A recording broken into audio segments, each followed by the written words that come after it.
Psychose d'infertilité, partie 2. Je te donne une des 6 causes d'infertilité chez la femme, ce qui n'a rien à voir avec la stérilité. La stérilité est une cause mécanique qui va être un problème qualitatif ou quantitatif des spermatozoïdes et des ovocytes.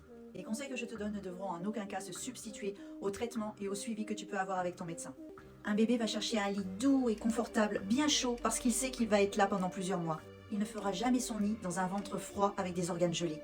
C'est l'accumulation de froid dans l'utérus et la stase de sang. Ça empêchera la fécondation et l'anidation.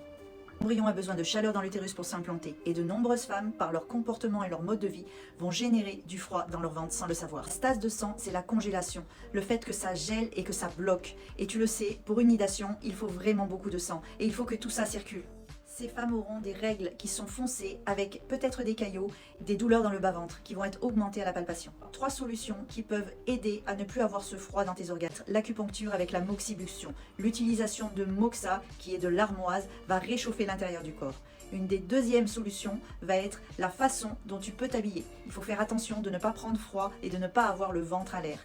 Et la troisième solution va être ton hygiène alimentaire. En effet, si tu manges en permanence des choses froides, des crudités, même des sandwichs, alors qu'on est en hiver par exemple, et ben ça va refroidir ton corps. Donc, ou alors de boire un bouillon avec, c'est l'idéal, mais tu peux aussi boire un thé, une infusion. Ça va réchauffer la bouillie alimentaire et ça va éviter d'amener trop de froid dans le ventre.